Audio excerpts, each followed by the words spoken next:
of dreams, of a rose, and of falling down a long flight of steps.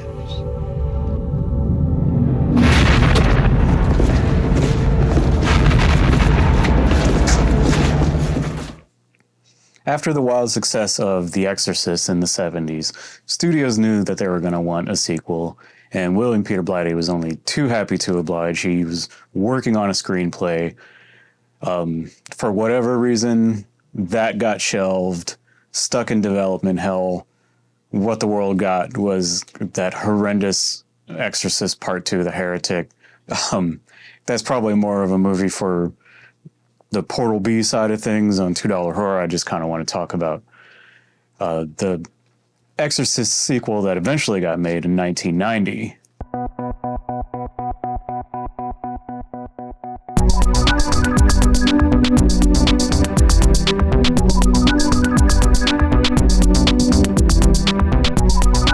Written by William Peter Blatty, based off of his 1983 novel Legion, which he wrote as a novel mainly because the screenplay he wrote wasn't getting made. So 1990, it does get made. It comes out as The Exorcist Part 3. William Peter Blatty directs it himself, does a very good job. John Carpenter was tentatively attached to it at some point. There were some differences, and he decided to walk off the project. Mainly the inclusion, John Carpenter wanted the inclusion of a big exorcism sequence in the climax of the movie. It's something that Blatty was resistant to. He wanted to keep it as close to his novel as possible. If you've seen the movie, you know that the studios did, after all, shoehorn an exorcist sequence into the end of the movie. Even though John Carpenter didn't direct it, William Peter Blatty decided, if anybody's going to mangle this, it might as well be me. I'll just try to make it the best I can. It really took away from the movie. The ending is the weakest part of the movie, and it kind of detracts from an otherwise really stellar movie. There might be some goofy points by today's standards. It isn't perfect. But regardless, the overall effect is astonishing. You have old people like crawling on the ceilings and stuff. Still kind of creeps me out, but I know today it's not the scariest thing when you see movies like Hereditary and Nope, and, all the stellar horror that's coming out these days. But for 1990, this was elevated horror, and Brad Douriff delivers this amazing powerhouse performance. It's just, every time I watch it, I'm terrified of him. I'm in awe of his skill as an actor. He is inside with us! He will never get away! His pain won't end!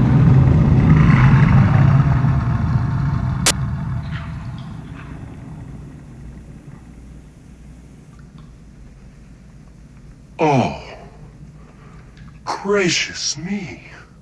Was I raving?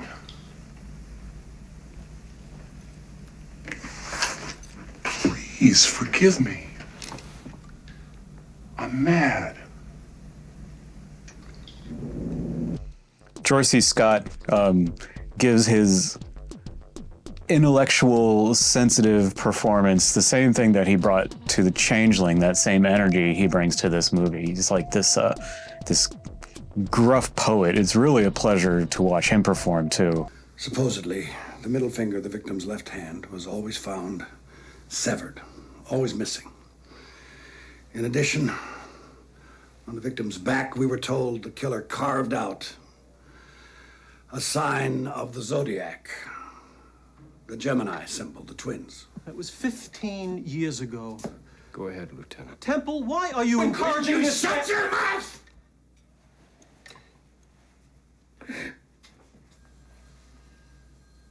Excuse me.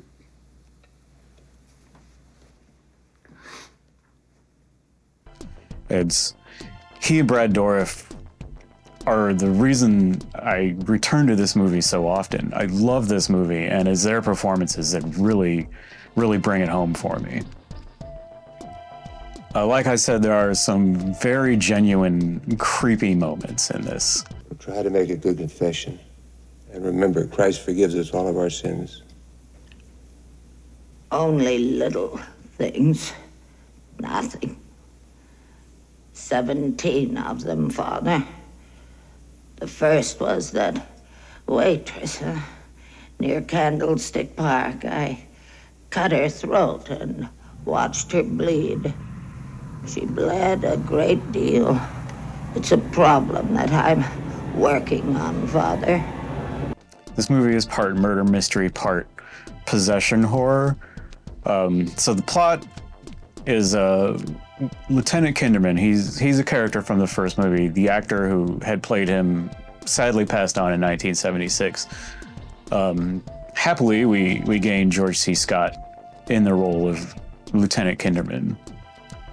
There's a body found by the Georgetown. What's the river there? Is that the Potomac? I don't know. The movie opens with some college rowers, the rowing team. There's a body found by the riverbank, and Kinderman recognizes some signs of a case that he had worked before from a serial killer nicknamed the Gemini Killer, who had been executed. A couple more murders happen, and it's the same thing. He notices like a finger's missing on the left hand, and there's the sign of the Gemini carved into the palm of the victim. These things, we never see those things in the movie. There's some violence, some gore, but it's treated very tastefully. Nothing is very gratuitous. Eventually, Lieutenant Kinderman's best friend, Father Dyer, who was also somewhat involved in the Exorcist of Regan from the first movie. He wasn't too involved, but he was very close friends with Father Damien Carius, who you'll remember performed the exorcism and eventually took the demon into himself and jumped out the window and fell down the stairs. Father Dyer ends up in the hospital, and he's murdered there. What are these? What are they? What's in them? Father Dyer's entire blood supply.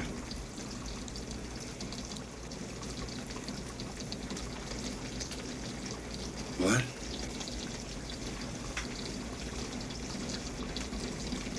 All of his blood? And not a drop of it spilled. All neat. There's not even a smudge on the jars. And Lieutenant Kinderman now is in the position of having to interview doctors, nurses, and patients and stuff like that. Finds himself in the psych ward, and in the disturbed ward, he looks through a window and he recognizes who's in there. It is Damien Carius, Father Carius from the first movie, played by Jason Patric. Billed in this movie only as Patient X, because he's never really present as Father Carius. Remember Karen? Little ribbons in her hair, yellow ribbons. I killed her. Well, after all, it was inevitable, wasn't it? A divinity shapes our ends and all that.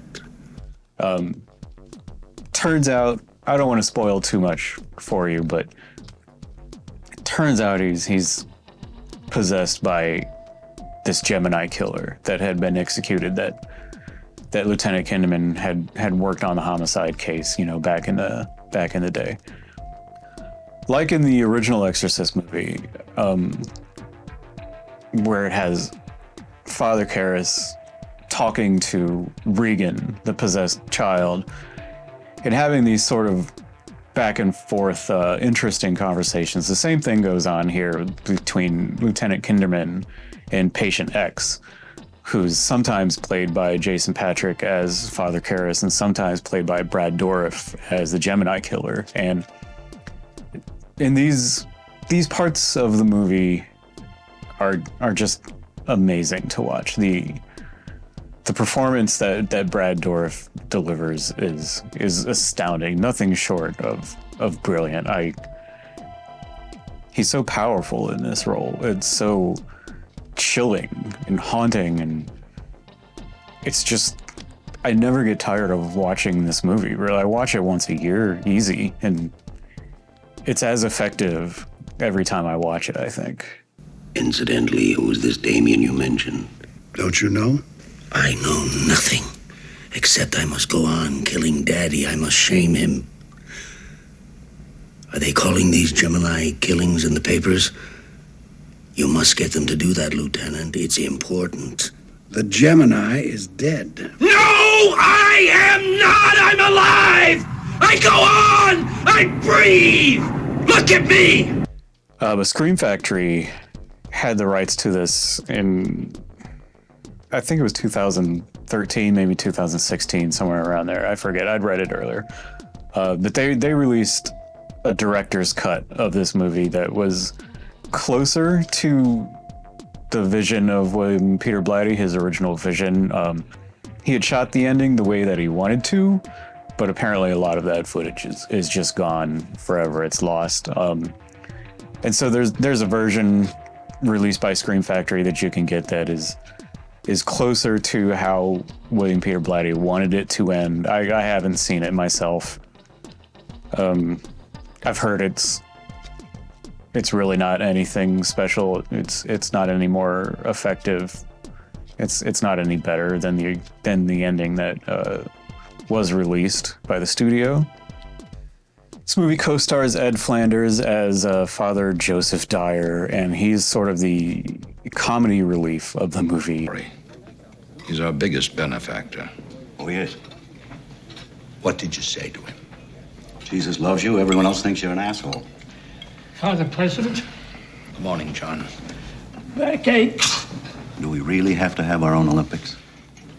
I love this guy. I would hang out with this guy nonstop if he was around. He was just fantastic. For me? Oh, I founded the street. I thought it suited you. I thought you told me there's nothing really wrong with you. There isn't. My brother Eddie had these same stupid symptoms for years. Your brother Eddie died at the age of 30. So what? He got killed in Vietnam. There could have been some connection. A connection? Are you sure this isn't serious, Joe? Well, with Eddie, there was You shut up about Eddie! With my brother, it was nerves. You make a lot of people nervous. Only sinners. Everybody! Is everything all right in here, guys? We're fine! This movie is famous for a 4.5 minute scene called, everybody just calls it the nurse scene or the nurse station scene. I don't really want to spoil it for you. If you're not going to watch this movie, at least get on YouTube and watch this scene. I know people have uploaded it in its entirety, and it's a really suspenseful scene. I think it's a masterfully suspenseful scene. It's up there with John Carpenter's The Thing and you know, sequences that Alfred Hitchcock had made. There's a real cheap jump scare in it, I know, but that's only it's only to get your heart elevated, to get your blood pumping.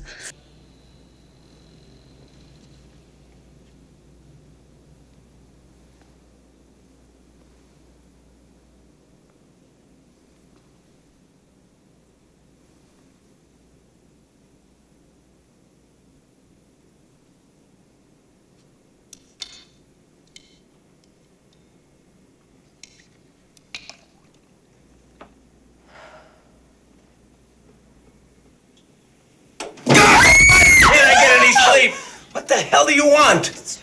I'm very sorry. Bad enough you wake me up. You get this jump scare and it kind of lets you back down a little bit. And then then the big thing happens. I would go check that out, but really I would encourage you to watch this movie in its entirety. The acting is fantastic. William Peter Blatty really knows what's scary. There might be some hokey stuff in there by today's standards, but even today, there are some scenes in this that are genuinely terrifying, just creepy as anything. It's still, when I saw this movie as a kid, it kept me up for weeks. It scared the hell out of me. But even today, even after I've seen it a dozen times, it still creeps me out. You know, if I watch this movie at night and I have to get up and, you know, go downstairs to get a drink of water or whatever, it's creepy as hell to me. So if you've never seen this movie, give it a shot. The Exorcist is a huge staple in the horror genre. You know, the original is an iconic horror movie. It's one of the like gold standards of how good a horror movie can be. And I think this movie deserves to be up there. Good horror movies that aren't in the 80s like slasher, that aren't special effects showpieces, like the movies that really try to scare you and really do a good job doing it. I think this movie deserves to be up there with those. And you have to watch it. It's one of those movies that's it's in the horror lexicon. It's very well done.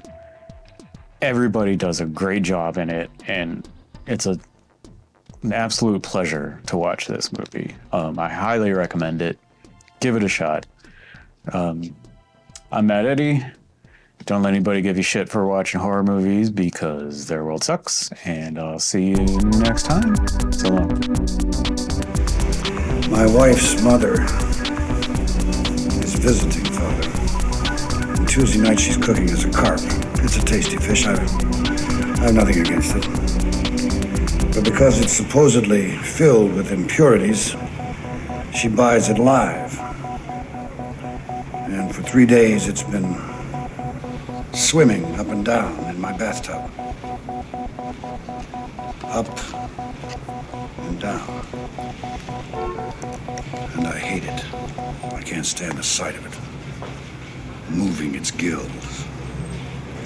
Now you're standing very close to me, Father. Have you noticed?